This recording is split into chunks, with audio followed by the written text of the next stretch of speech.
একটা মানুষ জীবনের পথে চলার ক্ষেত্রে চলতে চলতে কখন মানুষটা পরিবর্তন হয়ে যায় সেটা কিন্তু সেই মানুষটাও নিজে জানে না। একটা মানুষ কখন পরিবর্তন হয় জানেন? একটা মানুষের জীবনে যখন অনেক ঝড় ঝাপটা পেরিয়ে অনেক কিছু সহ্য করে বাস্তবে অনেক কিছু উপলব্ধি করে তখনই কিন্তু সে বুঝতে পারে তাকে একটু পরিবর্তন করে নেওয়া উচিত।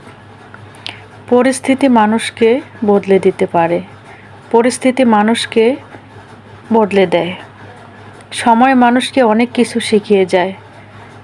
আজকের দিনটা একটা সময় এসে দেখবেন এটাই আপনার জন্য একটা অনেক বড় ধরনের শিক্ষা হয়ে থাকবে। বাস্তব জীবনে চলার পথে প্রত্যেকটা মানুষ অনেক কিছু শিখতে পারে। আপনার আমার আশেপাশে যে মানুষগুলো আছে আমরা কিন্তু এই মানুষগুলোকে খুব সহজে চিনতে পারি না। চিনতে পারি যখন সেই রকম দূর সময় কাছে আসে। দেখবেন প্রয়োজনে আপনাকে অনেকভাবে ব্যবহার করেছে, যার যত সুবিধা অনুযায়ী। সবাই শুধু নিজের স্বার্থের জন্য। আসলে বর্তমান এই পৃথিবীতে, স্বার্থের এই দুনিয়াতে সবাই শুধু নিজের স্বার্থের কথাই ভাবে। আপনি অন্যের জন্য হাজার করেন, দেখবেন যে আপনার কখনো নাম হবে না। সেজন্য নিজের জন্য কিছু করা দরকার। আসলে এই কথাগুলো কেন বলছি আমি একটু পরে বলছি। হ্যালো এভরিওয়ান, আসসালামু আলাইকুম। আশা করছি আপনারা সবাই অনেক ভালো আছেন। আলহামদুলিল্লাহ আমিও ভালো আছি। তাই চলে এসেছি আবারও একটা ভিডিওর সাথে। আশা করছি আপনারাও সম্পূর্ণ ভিডিওটির সাথেই থাকবেন। আজকের ভিডিওটা আমরা রাতের বেলা করেছিলাম। আমার ননদের হাজব্যান্ড ওদের বাসায় মিষ্টি কুমড়া ওরা চাষ করেছিল, তো অনেকগুলো মিষ্টি কুমড়া ওরা কিন্তু এনে দিয়েছিল। আর সেই মিষ্টি কুমড়োগুলো কিন্তু ওরা মিষ্টি কুমড়ার যে বিচিগুলো থাকে ওগুলো কিন্তু ওরা বের করে নিয়েছে, নিয়ে কিন্তু এগুলো আর ওরা বিক্রি করে না আর কি। তো বিচিগুলো বের করে নিয়ে ওরা কিন্তু এগুলো ফেলে দেয়। তো আমাদেরকে এনে দিয়েছে, আমাদের এলাকাতে আরও যারা আছে তো সবাই এখান থেকে নিয়েছে আর কি। কেউ গরুকে খাওয়ার জন্য বা ভালো যেগুলো ওগুলো আমরা কিন্তু খাওয়ার জন্য নিয়ে এসেছি। আসলে সবগুলোই ভালো। তো আমিও কিন্তু সেখান থেকে নিয়ে এসেছি, নিয়ে এসে কিন্তু আমি এগুলো দুপুরবেলা ধুয়ে দিয়েছিলাম। তো সারাদিনে তো আর সময় হয় নাই, রাতের বেলা এখন কিন্তু 3 মা মেয়ে মিলে আমরা এই কাজগুলোই করছি। আপনারা তো দেখতেই পেয়েছেন যে আমরা কাটলাম মিষ্টি কুমড়াগুলো, এগুলো আমি ফ্রিজের মধ্যে সংরক্ষণ করব। আসলে বাস্তব জীবনে আমরা যে শিক্ষাগুলো পাই এগুলো কখনো বইয়ের পাতা থেকে আমরা পাবো না। বিশ্বাস করবেন না, আমার জীবন থেকে আমি এত কিছু শিখতে পেরেছি। এই বিবাহিত জীবনে আমি অনেক বোকা ছিলাম। আমার আশেপাশে অনেক মানুষ আমাকে অনেকভাবে ব্যবহার করেছে। এত পরিমাণে বোকা ছিলাম যে অন্যায়ের প্রতিবাদও করতাম না। সেজন্য মানুষ আমাকে এইভাবে ব্যবহার করতে সুবিধা পেয়েছে।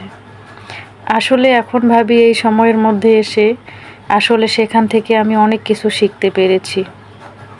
একটা মানুষ কখন পরিবর্তন হয়? যখন নিজে কিছু শিখতে পারে, যখন বুঝতে পারে যে আমারও একটু পরিবর্তন করা উচিত, আমাকেও একটু আমার মতো করে থাকা উচিত, আমাকেও একটু নিজেকে নিয়ে ব্যস্ত থাকা উচিত, নিজেকে নিয়ে কিছু করা উচিত। সেই চিন্তা সেই ভাবনা যখন আসে মনের মধ্যে, তখনই কিন্তু একটা মানুষ নিজের জন্য কিছু করতে পারে। আসলে আমি না খুবই সহজ সরল। আপনারা ভিডিওর মধ্যে হয়তো দেখতে পান আমি কেমন, অনেক সাধারণভাবে আমি চলাফেরা করি। আমি কখনো কারোর সাথে হিংসাবাদ বা অহংকার, এগুলো মিথ্যা কথা, এগুলো কিন্তু আমি কখনোই বলি না বা এইভাবে চলাফেরা করি না। সব সময় আমি সৎভাবে চলাফেরা করার চেষ্টা করি। দিন শেষে আমাদেরকে একদিন তো চলেই যেতে হবে। উপরে একজন আছেন, সব কিছুর হিসাব তার কাছে দিতে হবে। সব সময় চেষ্টা করি নিজেকে যতটা ভালোভাবে রাখা যায়, যতটা ভালোভাবে চলা যায়। আসলে একটা সময় অনেকে অনেকভাবে ব্যবহার করেছে, সেখান থেকে অনেক বেশি শিখতে পেরেছি।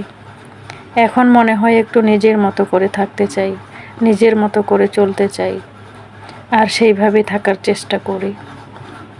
আসলে আমি একটা কথা সব সময় মনের মধ্যে পরিকল্পনা করে রেখেছি। সব সময় সেই কথাটা আমি ভাবি, আমি খুবই সাধারণ, আর এই সাধারণের মাঝেই অসাধারণ হতে চাই। এই অসাধারণ হওয়াটা কি এতই সহজ? কখনোই না। তবে এই বাক্যটা যেহেতু আমি মনের মধ্যে রেখেছি, ইনশাআল্লাহ আমার এই বাক্যটা আমি একদিন যেন পূরণ করতে পারি বাস্তবে। আপনারা সবাই আমার জন্য একটু দোয়া করবেন। জীবনে অনেক আশা, অনেক স্বপ্ন আছে। আমি জানি না সেই আশাগুলো, সেই স্বপ্নগুলো কখনো পূরণ হবে কিনা। ভিডিওর এই পর্যায়ে এসে যারা আমার এই ভিডিওটির সাথে আছেন, একটা লাইক দেননি প্লিজ।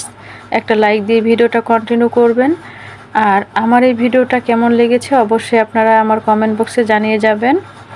আর যারা এখনও পর্যন্ত আমার ছোট্ট এই চ্যানেলটা, নতুন এই চ্যানেলটাতে সাবস্ক্রাইব করেননি, প্লিজ একটা সাবস্ক্রাইব করে দিয়েন।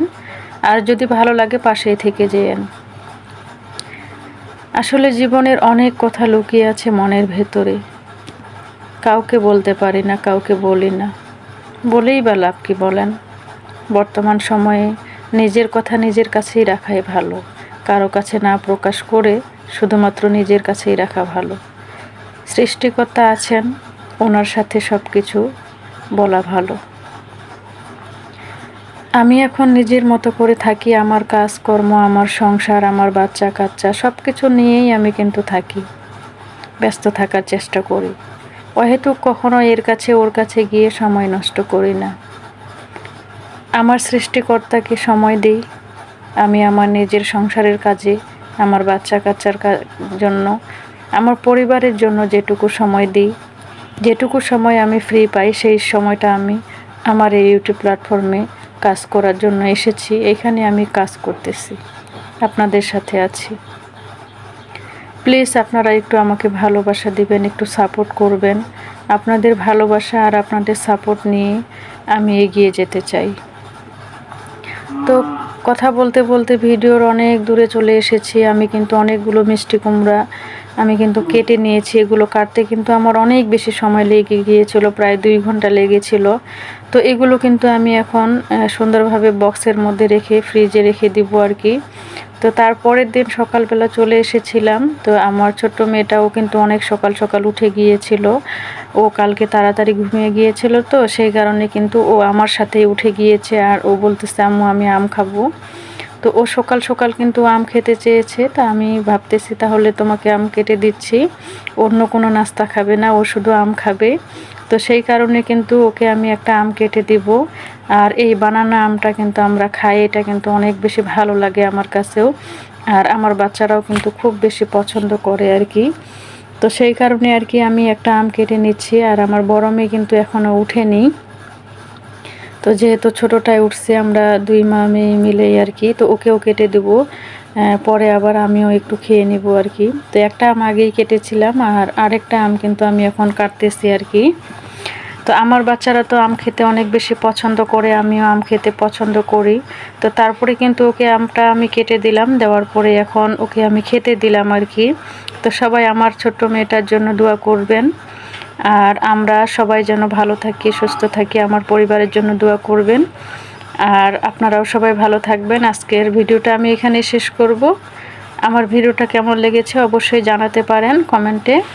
সবাই ভালো থাকবেন। আল্লাহ হাফেজ।